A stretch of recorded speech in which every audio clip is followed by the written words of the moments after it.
All right, so you hear the bells chiming outside. It means it's exactly 6 o'clock, and we're going to get started right on time. So good evening, everyone. I am so glad that you have taken the time from your commitments at home and your loved ones to be out here supporting our graduate students this evening. If I am a new face for any of you, I'm Colleen Mao. I'm the Associate Dean for Diversity and Academic Affairs in the Graduate School. So I want to welcome friends to our graduate school's first annual University of Rhode Island 3-minute thesis finals. At URI, we have over 2,100 graduate students across 120 different doctoral and master's programs. Our students are doing high-level research and acquiring world-class expertise and training that will contribute to the canon of knowledge and help us better understand and improve our world. Tonight, 10 of our graduate students will condense years of study to describe it all to you in a non-specific way in 3 minutes using only one static slide. Our judges will focus on 4 main areas of evaluation, including comprehension, content engagement, and communication. 3MT was started at the University of Queensland in Australia in 2008 and has spread to 900 universities in 85 countries around the world. A dissertation generally is about 80,000 words on average, which would take about 12 hours to speak out loud. Tonight you will hear that in 180 seconds. So I'm sure you're all here and you all entered to, for tonight's prizes. You'd be interested in what some of those are. So our first place winner will receive $1,000 and an opportunity to present at the regional 3MT competition at the Northeastern Association of Graduate Schools meeting next month. Our runner-up will receive $500. And all of you are going to vote this evening for the audience favorite, and that individual will also receive $500. So before we get started with any more details, I want to acknowledge who made all of this happen. So Kara Mitnick, if you would stand up.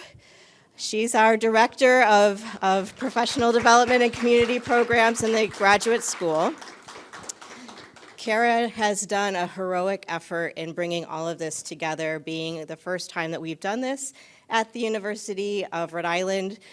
The University of Queensland does provide some frameworks of things, but there's all kinds of logistics and behind-the-scenes things that Kara has single-handedly made happen. I was supposed to be helping, but I found myself often too busy to be very helpful. So really, Kara deserves all of the effort in getting this off the ground. And I know Carol Thornburr and a couple others were also really instrumental in bringing the idea to fruition and getting the energy and momentum behind getting this off the ground. So thank you to all of you that have contributed, and I know Kara has some very direct thank yous for our judges this evening.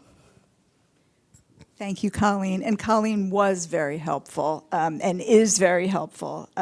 So yes, I want to the first people I want to thank are our trainers. So you may not know it, but last fall, we kicked this off last fall, and we had 3 trainings. The first was Dr. Sunshine Menezes, Half-Life Your Research Message. Dr. Menezes, will you stand up, please? That was a marvelous session to kick it all off. We then had Dr. Andrew Davies, Improve Your Research Imagery, so about the static slide that you're going to see, how to do that. And then we had Professor Vince Petronio, who is at the Harrington School, about creating a concise, effective, concise research talk with word pictures. And so he also, and Dr. Menezes also met with students who were preparing as well. So thank you. And then we want to thank our first round judges, because some of you know we had a big call. We got surprising number of submissions. For our first year, I communicated with my counterparts at other institutions, and I said, how many do you usually get in a normal year? And we surpassed some of them. And so we are awesome at URI about communicating our research, and I think that's a testament to all of us with our communication. And so our first round was via video submission, and we had a group of judges who reviewed all of the submissions. They made comments and even met with the students. So I'd like to thank Dr. Carol Thornberger, and I want to mention again that this 3MT is her brainchild. She brought this to the university, and we had been thinking about it and cogitating about it, and it didn't happen, and she made it happen, and the grad school brought it to fruition. So please stand up and get a round of applause. Thank you, Carol. And we have Dr. Scott Kushner from the associate professor in the communication studies. He was a marvelous judge, and he's been a great friend to the graduate school, helping in our TA training with pedagogy training, and we're very grateful to all that he does to help us. And then, once again, we have the fabulous Sunshine Menezes. Please, one more time, get some exercise.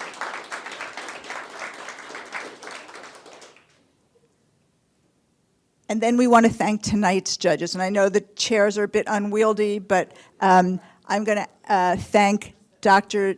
Jen Riley, who is the Dean of the College of Arts and Sciences, if you don't mind standing up or saying hi. Dr. Chris Levon, Associate Vice Provost for the Office of Advancement of Teaching and Learning. We're delighted that Dr. Levon, this is his first year here, and it's our first 3MT, so this is great. Dr. Vinka Craver, she is the Associate Dean of the College of Engineering. Thank you. And I know the College of Engineering does something like this, but we're delighted. And then our dean, your dean, the dean of the graduate school, that is Dr. Brenton LaBeouf. He's a chemistry professor and our dean, and so we're delighted to have him here. Before we get started, I have just some logistics. So during the time that people are actually presenting, please remain seated. Just stay in your seat and try to be quiet. There will be 2 minutes between each presentations when the judges will have time to record their scoring, and that's great. And then we'll start again. Right now, if everybody can please silence your cell phones. I'll wait while you do that. Make sure they're off. And then at the end of our presentations, we're going to take about an 8-minute break, and that's actually not a break. That's when you are going to vote for your audience favorite, and that person is going to win the audience favorite and get $500. And our judges will adjourn outside and make their final deliberations. We will announce the winners, and then we'll go down the hall and have some food and drink and celebrate. So we are ready to start with our first slide. And I call Jay Vincelli from the Department of Electrical Engineering.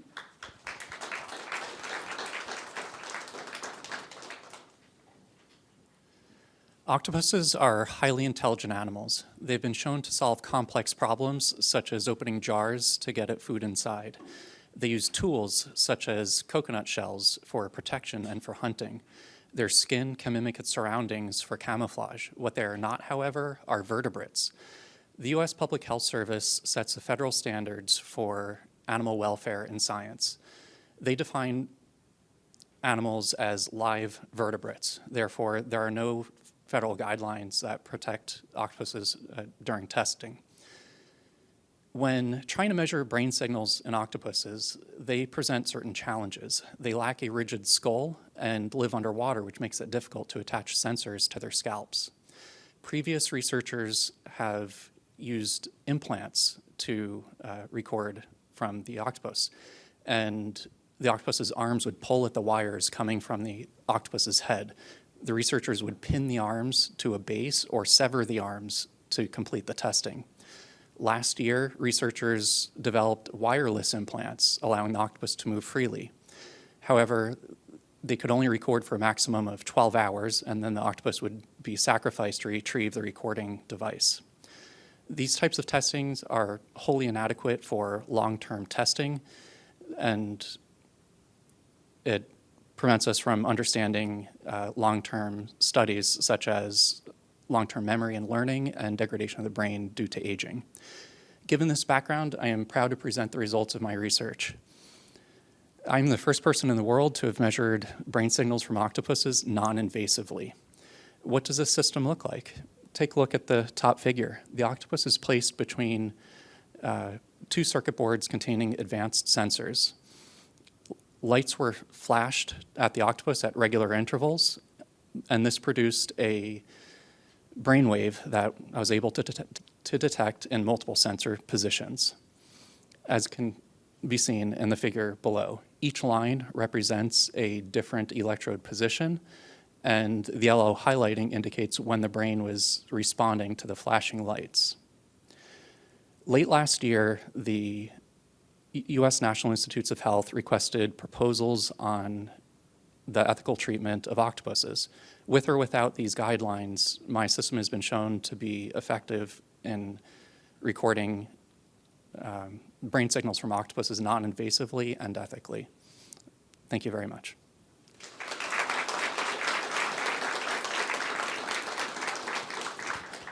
Stay up here with me. We have 2 minutes. I have a question for you, Jay, which is, what is one of your favorite things to do in Rhode Island? Or what activity do you like to do outside your research? You can choose either one of those. Yeah, on weekends I love to go hiking, multi-day hiking, long distance, that sort of stuff. Where do you go?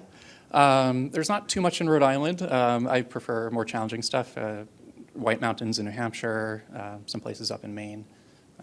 But yeah. No octopuses up there, though, right? No, they're actually wild caught off the coast of California and Okay. shipped to universities nationwide. Okay. Yeah, Thank you very much, Jay. thank you. We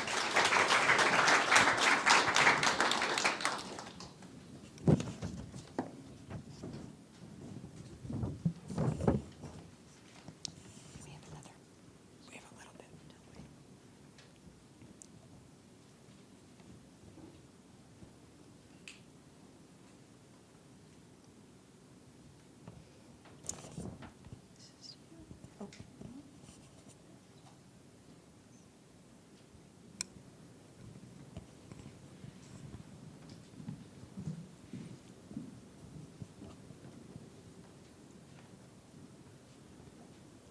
And our next presenter will be Adelina Herbst from the Department of Mechanical Engineering.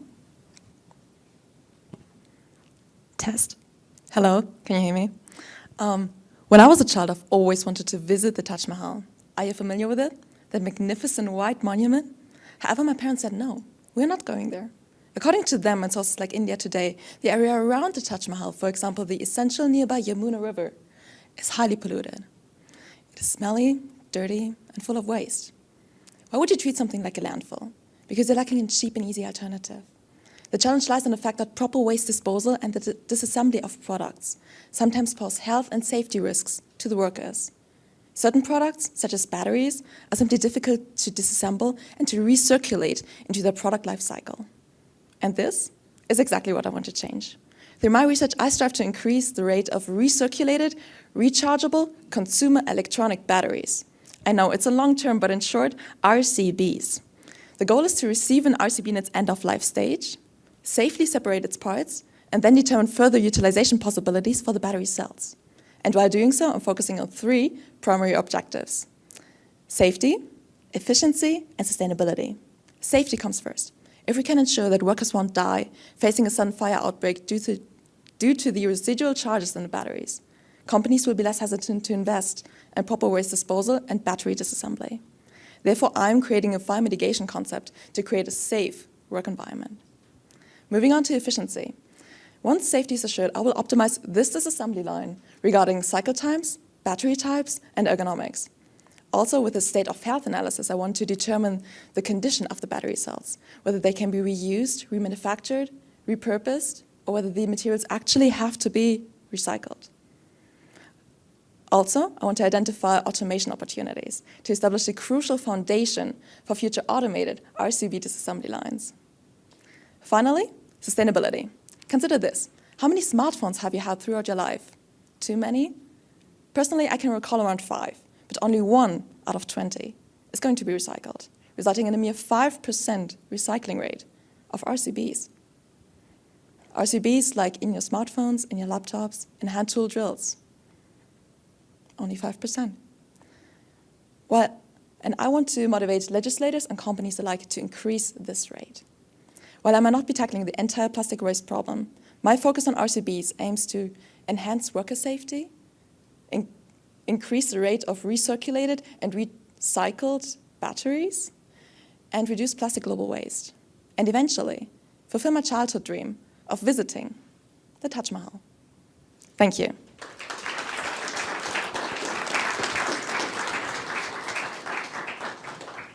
Thank you, Adelina. And what is one of your favorite things to do in Rhode Island, or what do you like to do when you're not doing your research? I mean, there's very little time apart from research or apart from work. Right. So I really love to see all the different beaches that we have over here in Rhode Island. Beaches. Yes. Okay, what's your favorite beach so far?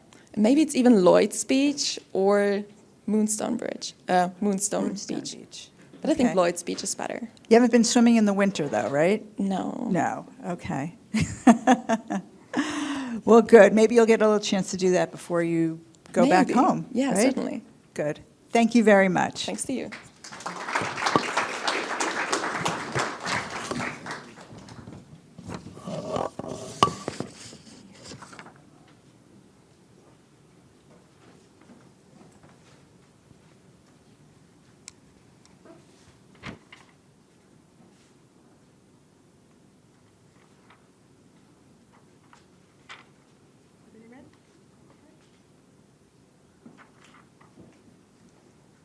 There is Derek Dubois.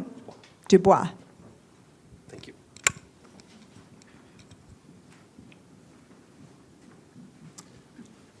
Just about every product and every service has a supply chain. Supply chain management then emerges as this discipline, where academics and practitioners come together in order to increase operational efficiency while countering the headwinds of rising costs and increased competitive pressures in a globalized world. Now, historically, supply chain management has been overly focused on product-centric manufacturing, even though services account for upwards of 80% of a developed nation's GDP. Some of the reasons why it's so difficult to conceptualize an overarching framework for service supply chains is due to their heterogeneity and intangibility. Now, one unique service supply chain is that of news media. And news media is an industry that has been beset by massive sociological, cultural, and technological change. And at its core, news media is the flow of information. And information flow is a core tenet of supply chain management. Now, this industry has seen many dynamic changes, including diversified revenue streams, the push to streaming platforms, increases in bias, polarization, partisanship, the push to social media channel distribution, you name it, there has been a host of changes in our lifetime. And as a result, there are issues, there are fundamental changes to journalistic methods and to audience engagement tactics. And this calls into question issues around misinformation, disinformation, and even now algorithmic curation, all of which foster conversations around whether or not we need better media literacy, fact-checking, or even tighter governmental frameworks in order to rein in these information flows. So my goal here is to conceptualize a service supply chain framework for the U.S. news media so that we understand how news is created and disseminated from point of origin down to point of consumption. Now, In order to do that, we're going to need to answer three fundamental questions. One, to what degree does our existing understanding of service supply chains overlay on this particular industry? Two, what unique aspects of this industry require that we dig in further for a lot of nuance and understanding? And that's things like how consumers act as supplemental distributors in social media environments. And then three, how has new media, the emerging technological interactivity that comes from web-based tools and brings consumers and web content producers together, how has that changed things? Ultimately, conceiving of a service supply chain framework for news media should allow for a better oversight with practitioners and give a foundational bedrock for academics to continue to push further research insights. Because in our ever increasingly fragile democracy, I would suggest that there's really nothing more important than understanding how our information is created and disseminated. And that is what I hope to attain. Thank you very much.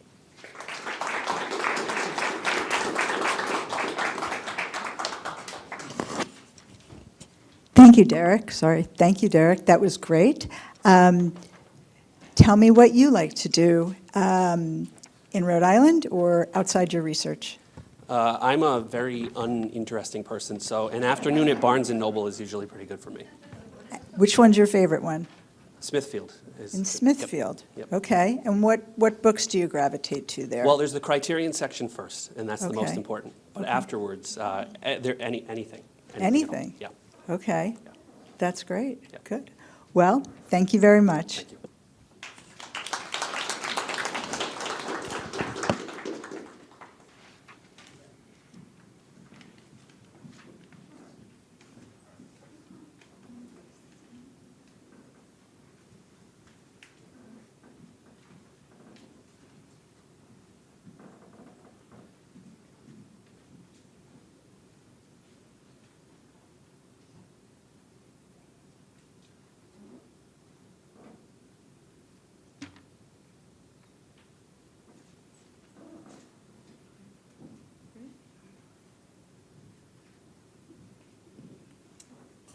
Oh. Okay. We have Halani Singhapuraj.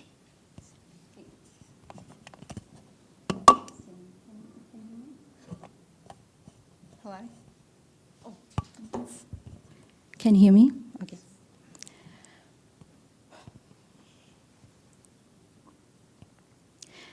Imagine on a beautiful, bright, sunny day, you laying on a beach, staring at the blue sky. Now, did it ever cross your mind what makes the skies blue? Well, it's because of a phenomenon called scattering. The sunlight, a mixture of rainbow colors, when hits on air particles, scatter blue in greater amounts, and what we see is this scattered blue light. In 1928, C.V. Raman discovered that the light can change its color, aka its frequency, when it is scattered by materials.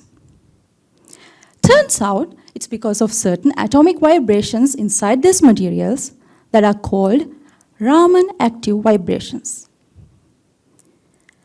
Analyzing the scattered light from these vibrations provide vital information such as electron mobility of semiconductors in electronic devices. However, detecting these vibrations is really challenging when they are too weak or multiple vibrations lies really close to each other. My research overcomes those challenges by employing high-power, ultra-short laser pulses to target and excite these vibrations. Those vibrations are then probed and observed over time by periodically applying another laser pulse. This method is known as time-resolved coherent anti-stock Raman spectroscopy. Using this method, I have been able to trace Raman active vibrations in real time with a high resolution in a time scale of 1 quadrillionth of a second. Also, due to the high sensitivity of our experimental setup, I have been able to detect vibrations of different frequencies that are super close to each other.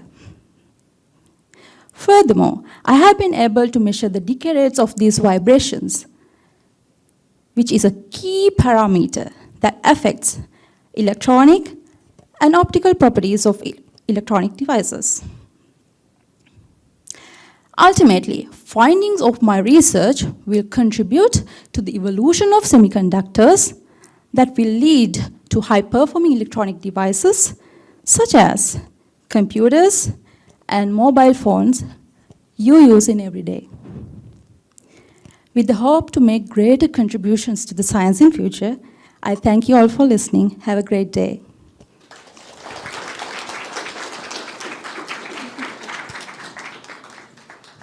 Thank you, Halani.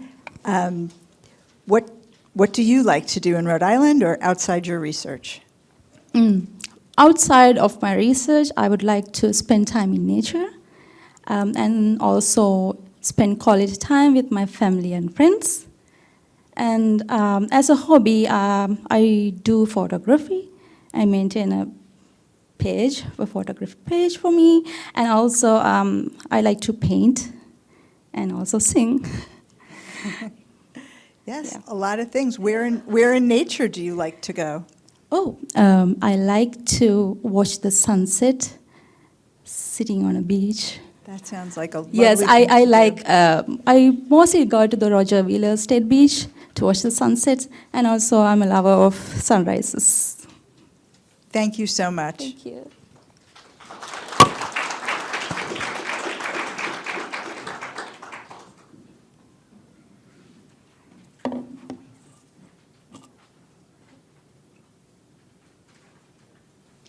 Jody Sunderland Charvis. Hello. Okay. Now, in the United States, there are high rates of substance use and mental disorders for young adults ages 18 to 16. These are often thought to be related to stress. One such mechanism that underlies these health outcomes is that of attachment and perceived stress. The link between a child's interactions with their caregivers in early years hardwires them as to how they encounter stressors and perceive them as stressful or not. It is important for us to be able to look at these differences according to different groups. Oftentimes, however, we forget to measure or ask the questions, are we measuring the same things across different groups of intersecting identities such as race, ethnicity, and gender? Measurement is important when we think about science. It is a foundational aspect of any science. And having valid survey tools that asks, are we measuring the same things across groups is important. And that is where my research comes in. I've been able to test a form of attachment and perceived stress looking at 6 intersectional identity groups of race, ethnicity, and gender, asking, are we in fact testing the same things across groups? And what have we found? I found that there is bias in measurement. Now, this is not surprising because many of these tools were normed in non-diverse samples. And so correcting for this using statistical models is important to bring us closer to health equity. Health equity is a big goal, but in looking at valid measurement tools, we're taking a step forward towards this, to be able to ask the questions, again, are we measuring the same things across groups? And if we aren't, to be able to correct for this, to then be able to intervene in minoritized populations. Because having interventions across sociocultural environments is important as we look towards having more health equity and moving the time forward towards this. Thank you.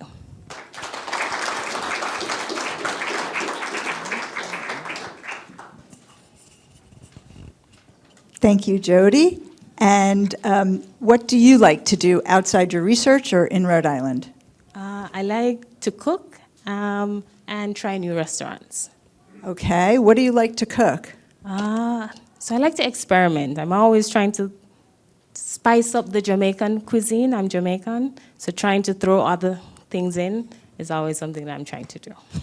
And is there a restaurant that you've liked recently? I can't think. There's an Indian restaurant in Providence. I can't remember the name. It's nearby Thayer Street. Has really good food.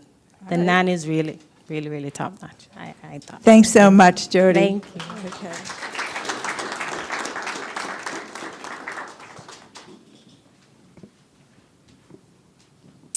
And Michael DuPont.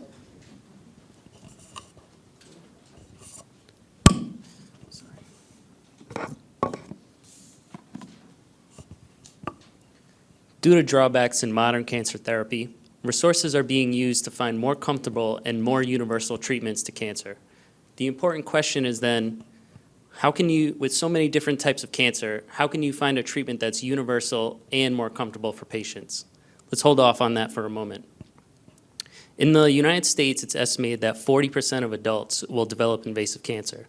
That's a chilling statistic. Chances are someone that you know has already developed cancer in their lives. Some of you, like I, have even lost loved ones due to this disease. Chemotherapy is highly uncomfortable for patients, and this is due to untargeted toxic chemicals. Tumor removal surgery relies on surgeons' visual cues and feeling of tissue density, and as a result of this, you can have some cancer still left in the body. Now, going back to that important question, with so many different types of cancer, how could you find a treatment that's universal and more comfortable for patients? There are, in fact, common properties that link cancer cell lines. The type of property that I use in my research is that majority of cancer types have a different metabolism structure when compared with healthy and normal tissue. This different metabolism structure creates a more acidic environment in the tumor and when compared with healthy tissue. And this different metabolism structure can then be used as a targeting mechanism for delivery of cargo to tumors. The targeting aspect is what leads to increase in patient comfort. By targeting the tumors, you isolate the therapy agents to the tumor region, and it doesn't interact with the rest of the body. My research revolves around a peptide that anchors itself in acidic tissue and is used to deliver cargo to tumors. The name of that peptide is FLIP, which is short for pH low insertion peptide. FLIP has been co-developed and is heavily researched at labs at University of Rhode Island and Yale University. The applications of FLIP include targeting of tumors, tumor stroma, immune cells, and inflammation. The types of cargo that can be delivered by FLIP include immune markers, cytotoxic molecules, PET imaging agents, fluorescent tags, and larger nanoparticles. The majority of therapies that I work with are meant to use the body's immune system to target cancer and fight it, and this results in less side effects when compared with toxic chemicals. Some of these therapies have even resulted in immune memory, which the body recognizes. Sorry, is that it? Thank you. No, you're good. You're great. Sorry. Just at 3. Okay. What do you like to do outside of your research in Rhode Island? I like to do hiking as well, and I like to go to Rocky Point Park and do a couple laps around there in Warwick. We also like to try different restaurants around Providence. My favorite is Sura Restaurant in downtown Providence. It's a Korean, Japanese restaurant. I've been there. It is good. Yes. That sounds like a great thing. Thank you very much, Michael.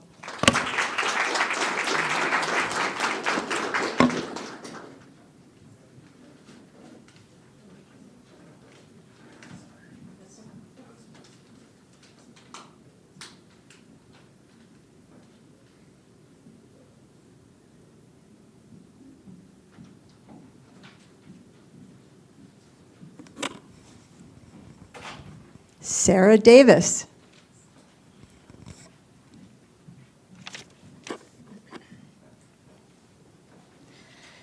Since the dawn of Earth's evolutionary history, living things have been repeatedly evolving into crabs.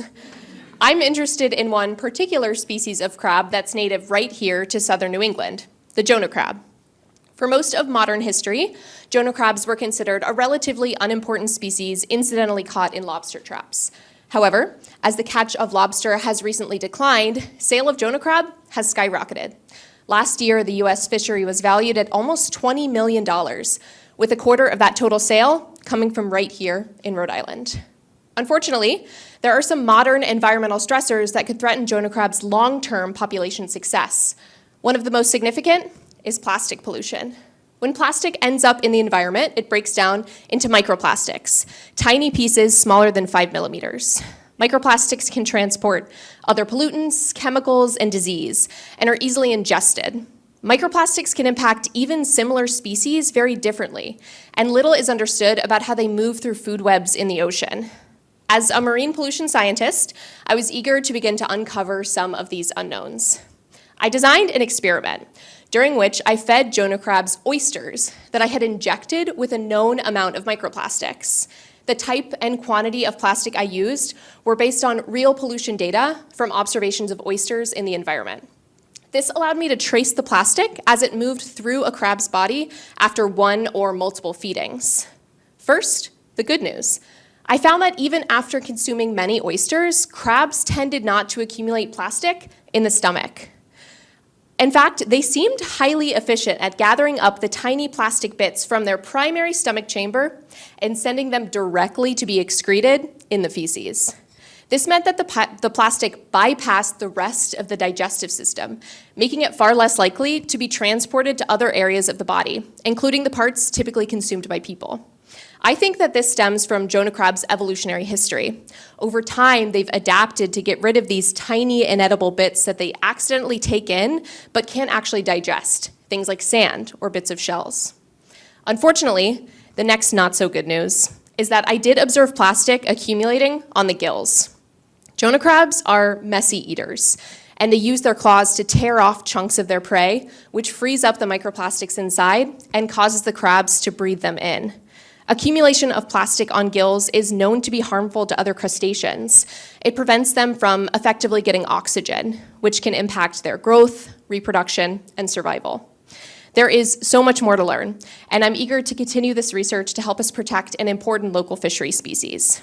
I'm also confident this could be crucial information if the day arrives when humans, like many organisms before us, eventually evolve into crabs too. Thank you.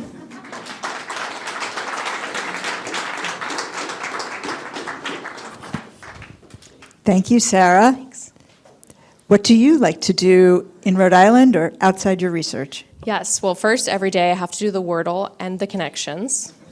And I've recently been getting very into gardening, so I'm very excited that it's almost spring. I'm trying not to get ahead of myself and plant things too early. And what kind of things do you think you'll plant?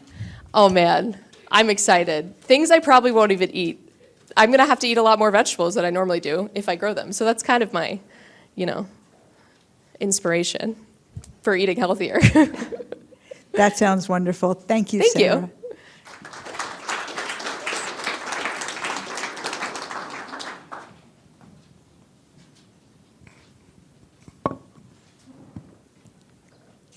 Peyton Becker.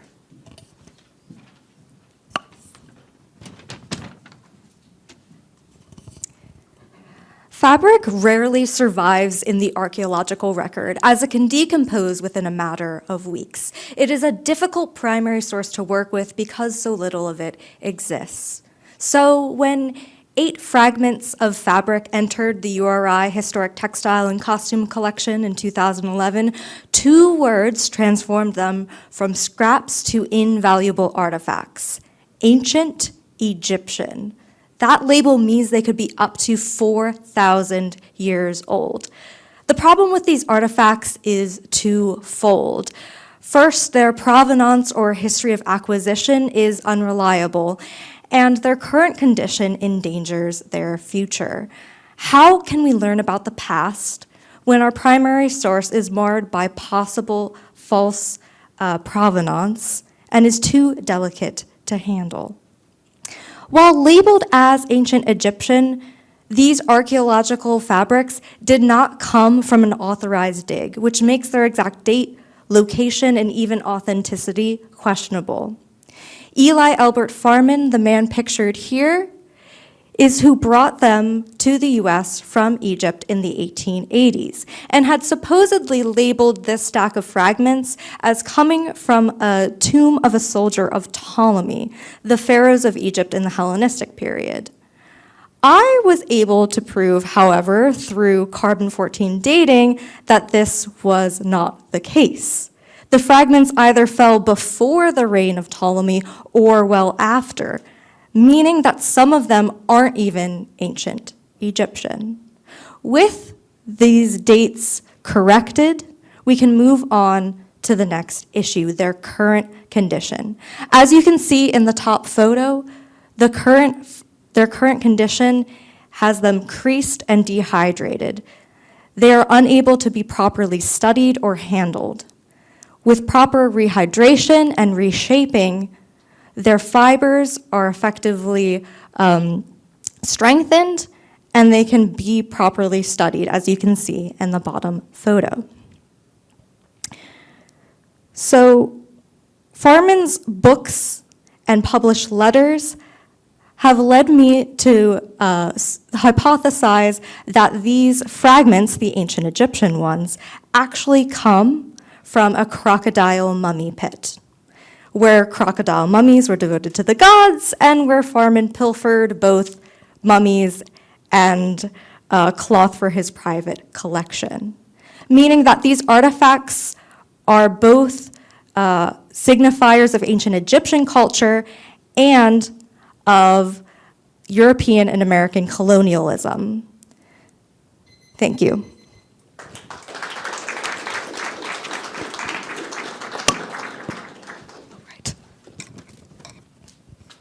Peyton, what do you like to do outside? Yeah, I am a crafter. If I don't have a project, I'm probably not going to be very happy.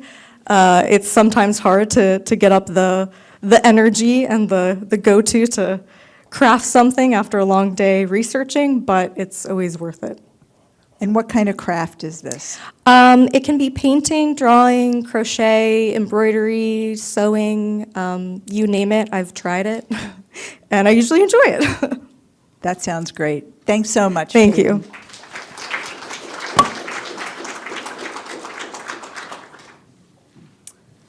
Ruman.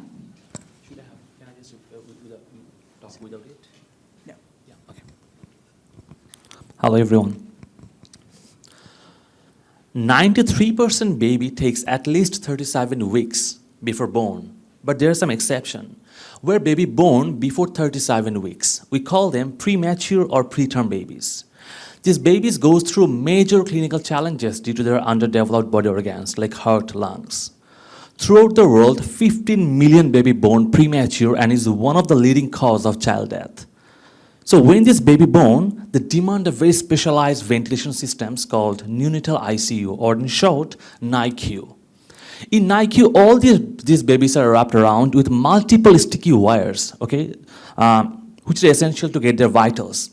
But the problem is, the sticky wires directly connects with the baby's skin, which are danger because when this baby moves naturally, the sticky electrodes comes off and creates serious skin injuries like skin bleeding, skin irritations, dermatitis reaction.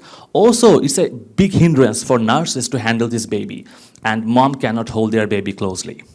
So here I would like to introduce my research Neotex, where I worked on developing a soft, unobtrusive smart belt that can get all the vitals like heart rate, respiration, oxygen, temperature, EKG.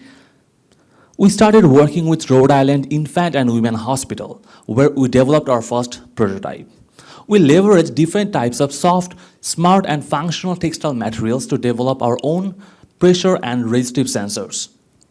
Then we developed our own BioBoat, which is equipped with multiple measurement chips and microcontroller that basically get the sensors data, analyze it, and do the event detection and send all this data to the central systems wirelessly. So what was the outcome here? The baby will be completely untethered. So the major outcome is remarkable we're expecting. So the baby can move more naturally right now. The mom can give kangaroo care, nurse can serve more. So what we're expecting is no wires, more cuddles. Thank you so much.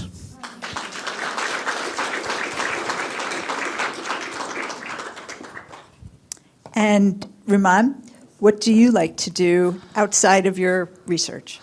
I do like biking. I like photography a lot. So Rhode Island is a wonderful place. And like Naragan said, Jamestown, Beaverton Hill. So I love photos in the summer. And summer in the Rhode Island is phenomenal. That's great. Do you hang up your photographs in your place? Yes, see like them? in my lab, like I have a small website, so I always just publish my things. I share in the social media. Yeah. Lovely. We'll have to look for that. Thank you. You so much, everyone.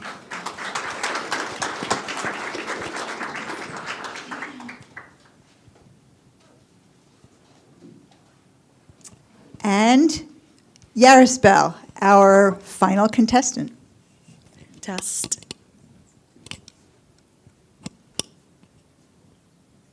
Negative pregnancy outcomes are still a serious problem in the US, with rising numbers of maternal deaths and high numbers of infant deaths compared to other developed countries. As a registered dietitian, I have always been passionate about finding ways to improve maternal diet. A healthy diet can reduce the risk of maternal and infant deaths and also promote optimal health long-term for mothers and their children. One way the U.S. tries to improve maternal diet is through the Special Supplemental Nutrition Program for Women, Infants, and Children, or WIC, which serves over 6.2 million low-income pregnant and postpartum women and infants and children up to age 5. Studies have shown that WIC improves the diet of children who participate. However, little is known about its impact on maternal diet. Also, I was shocked to learn that less than 18% of families redeem the entirety of their food benefits, meaning that most WIC participants are not receiving the nutritional benefits that WIC aims to provide. Well-known barriers prevent full redemption of WIC food benefits, including transportation issues to stores, confusion over whether a product is WIC eligible, long and difficult checkouts, and stigma against WIC recipients. The shift towards online shopping provides an opportunity to address these barriers by reducing transportation issues, labeling WIC products accurately, and finding ways to make it easier for WIC participants to choose healthy foods. Therefore, I conducted an experiment where WIC participants completed a simulated shop in an online grocery platform with WIC labels for WIC foods. There were two groups. First, the intervention was presented with a pre-filled cart containing 100% of their family's WIC food benefits and was personalized based on items they had purchased before. However, they were free to add, modify, or delete their cart as they pleased. Contrarily, the control group had to select all their items individually. After the shop, I asked participants what made their online shop easier and if they would shop online for WIC, if approved. I found that those with a pre-filled cart redeemed a significantly higher percentage of their WIC food benefits compared to those in the control. Also, participants frequently highlighted time savings and flexibility, and how the WIC labels in the pre-filled carts helped their shop to be easier.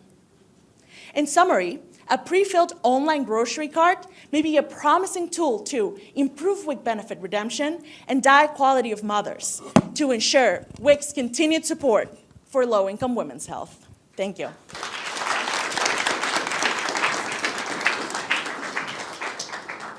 Thank you, Yarisbel. What do you like to do outside of your research? I'm going to be a copycat and say hiking in the White Mountains as well. But I come from Panama, so it's no mountains, all beaches. So it was very, very nice to come up here and be able to be close to other beautiful parts of nature that are not beaches. That's wonderful. Thanks so much. Thank you, everyone.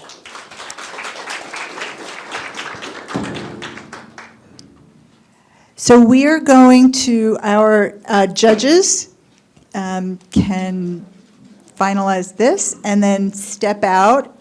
Everyone else, I'd like you to stay put because I'd like you to vote for the People's Choice Award. And then we're going to have the judges come in and tell us who our winners are. And you'll tell us who our winner is as well.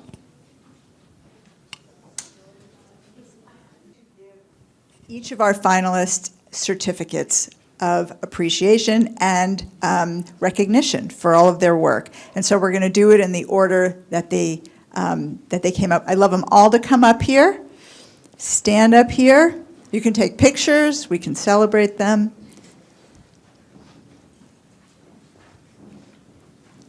And then you can walk over and get your certificate. Look at this great group. Congratulations. Thank you so much, everybody. You were great. Jay Vincelli. All right, we have yeah, okay. Adelina Herbst.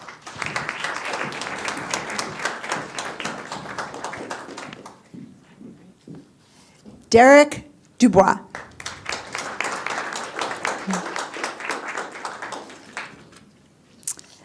Helani Singhapuraj. Jody Sutherland Charvis.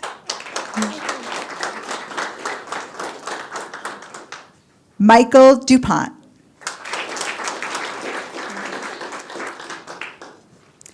Sarah Davis.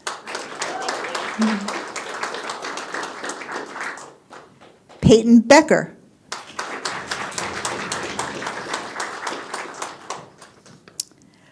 Mohammed Abdullah Al-Ruman.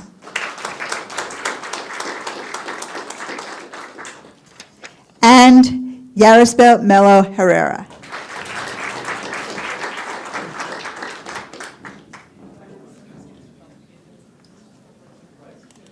All right.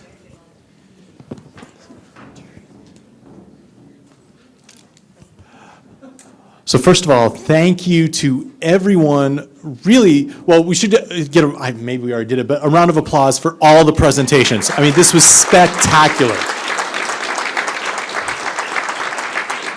And isn't it exciting to see like such a breadth of research all across the graduate school, all interesting, right? Like you guys did, you all did so well. I'm like super proud of everybody that presented today. I know there's a lot of work that goes into this, and I, kudos to you guys for challenging yourselves too, right? For doing something that's maybe a little new, that's out of your comfort zone, but also kind of fun. And so, or at least it was fun for us to watch. I mean, maybe you were sweating your butts off or something, right? But like, it was fun for us to watch. And thank you to everybody that came out here to support. This is amazing turnout for our first year time ever doing this. Like, I just couldn't be happier and prouder of our students and of just our graduate programs as a whole right now. So, the moment we've all waited for, right? Which one are we doing first? First up, and thank you guys for voting in the People's Choice Awards. The winner of the People's Choice is Helani.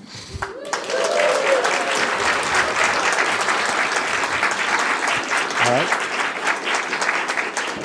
Here's our fake check. All right. Good job. Oh, and your certificate. All right. Next up, our runner-up for the inaugural 3MT URI competition is Abdullah Al-Rahman. Really cool. Sweatshirt too. We were noticing did everyone notice the themed sweatshirt as well? It's fantastic, right? All right. And finally, our first place winner, Sarah Davis. You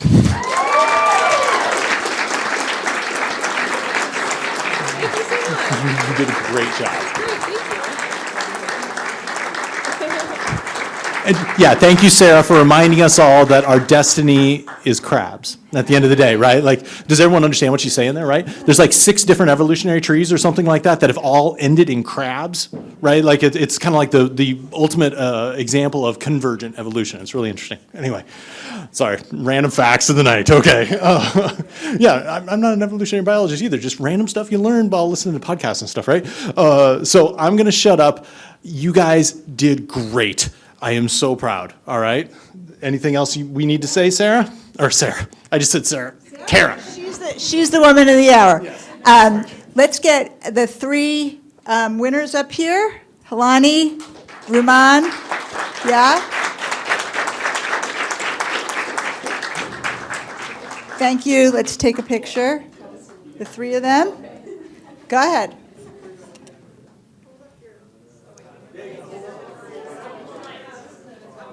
Sarah, step forward. You're out of the light.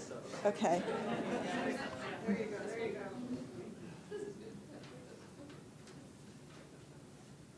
All right.